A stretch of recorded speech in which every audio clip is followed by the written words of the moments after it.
I brought you all my dreams, cause I love you.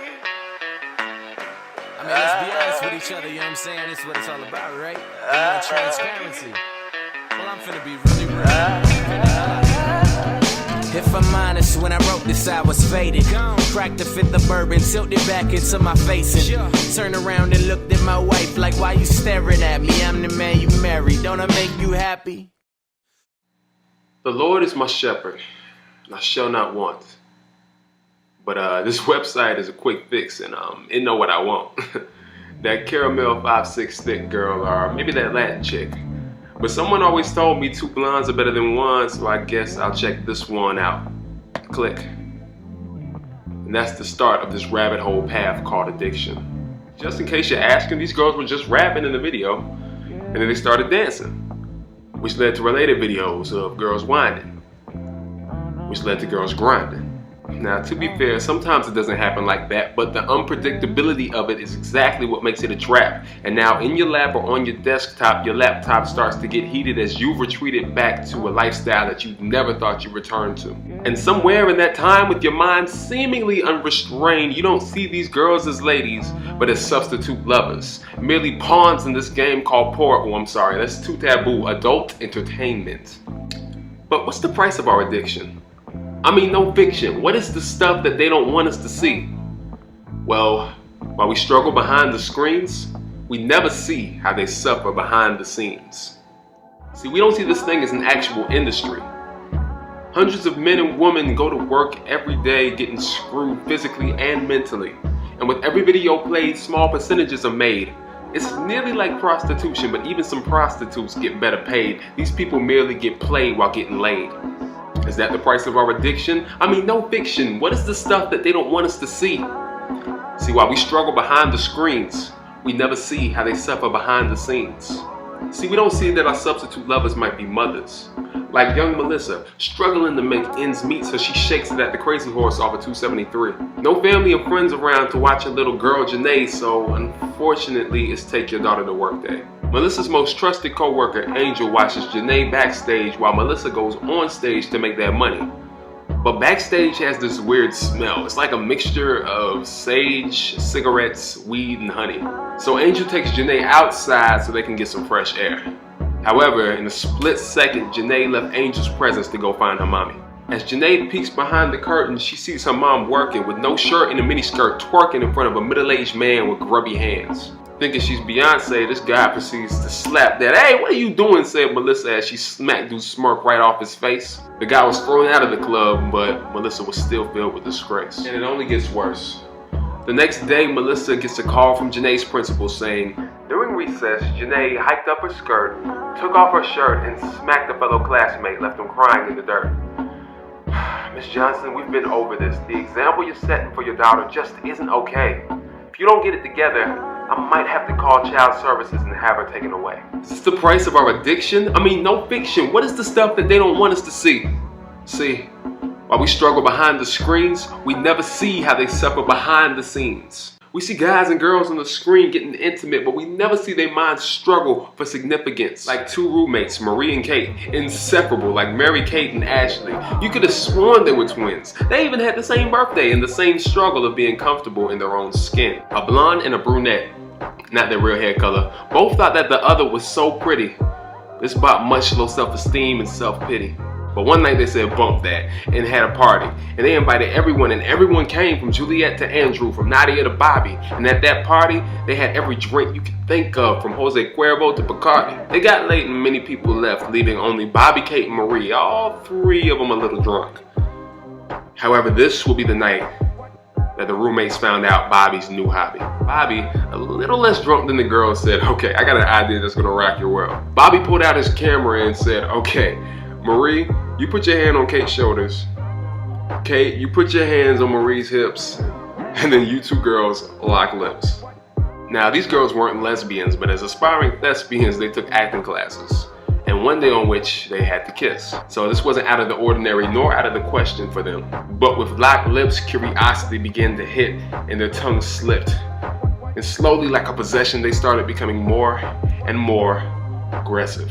In his pants, let's just say Bobby got a little antsy. So he asked the girls if there was any leeway for a three-way. Then he said, while you two think about it, let's have another drink. What the girls didn't know contextually is Bobby slipped a little ecstasy in both their Dos Equis. It gets pretty graphic what happens next. Bobby propped up his camera and proceeded groping Marie, while Kate gave him oral sex. Well, the next day, Marie and Kate were awoken by the sun around 1 p.m. Both of them hung over. Neither one could remember what happened the night before. While Marie was getting herself clean, she heard Kate in the other room scream, "Oh God!" Marie rushed to the other room and saw Kate crying, looked at Kate's computer and saw both of them lying naked on the bed.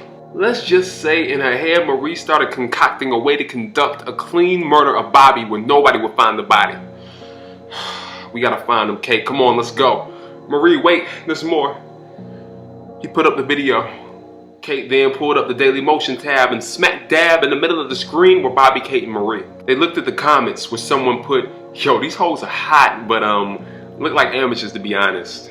Then they looked at the tags. Hot lesbians, nude, amateur, girls making out, threesome, gay, and many more that I just can't say.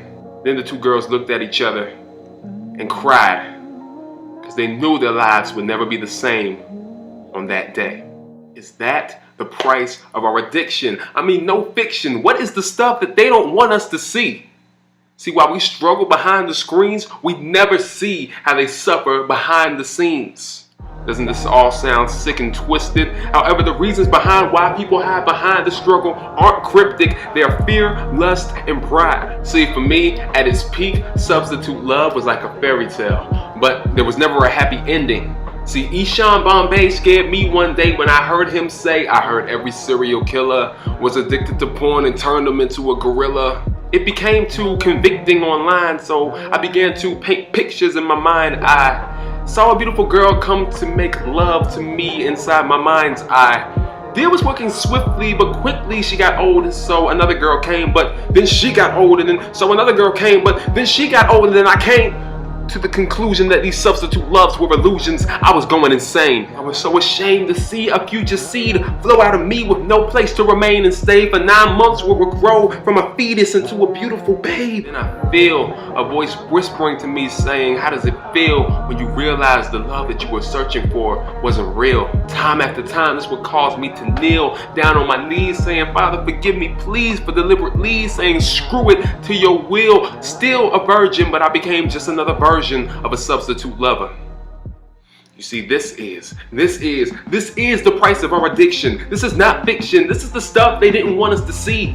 So while we struggle behind the screens, we never see how they suffer behind the scenes. Behind the screens, you keep the volume low because of fear. Behind the scenes, they want to scream, but nobody will hear. Behind the screens, you're struggling, literally feeling yourselves. Behind the scenes, they might be contemplating literally killing themselves. Behind the screens, you keep your secret hidden in darkness. Behind the scenes, they know their secret's going to be seen regardless. How dare we sit here being godless when it's obvious these people are suffering and need to know who God is. Yet somehow we think it's our prerogative to watch provocative videos because God's grace is sufficient. But how quickly do we forget that He's also omniscient? I mean, He knows us much better than we've ever known ourselves. But silly us, actually thinking that we actually own ourselves? I mean, even the Bible states in 1 Corinthians 6:13 that our bodies were made for sexual immorality, but for the glory of the Lord. But how many times do we sit down watching videos in HD with our D getting bigger and bigger, but not as big as our pride? Go figure. Trapped in that moment, I find we're even willing to miss out on heaven just so we can have one hell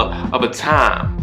But you see, God will not be mocked. So the same fingers you use to type in pleasure with, the same ears used to hear all the moaning and groaning woosah, the same eyes that go berserk every time a woman takes off a shirt, the same mind working twice as fast, desperately trying to make the moment last, and the same breath used to quietly huff and puff, God will snatch all back and say enough is enough.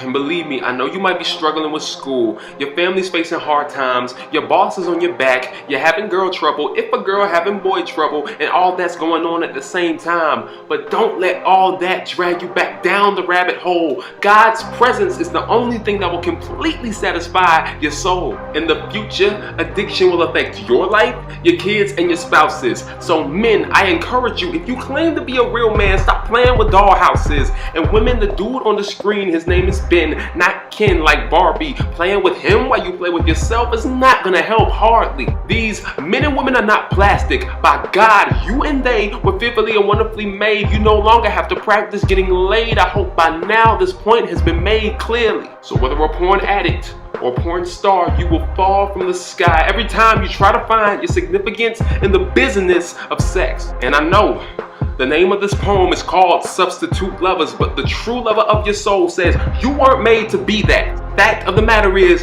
my body was stripped and my heart was broken, so you would never have to strip and be heartbroken. And I know you say that you have to sacrifice and make money this way, but I made the ultimate sacrifice with my blood, making that price paid. Trap addicts who just wanna bone in the same, focused on getting laid. My bones were broken and my body was laid down on the cross. Nails were made to be forced into my wrist and the cross was raised so everybody could see me. I could have came down, but I stayed and tasted death. Then in 3 days, wasted death when I arose from the grave, all so that you could be saved. Sex can never love you like the creator of sex and the identity of love. I hope this transparency has been apparent, see. This is more deadly than we realize.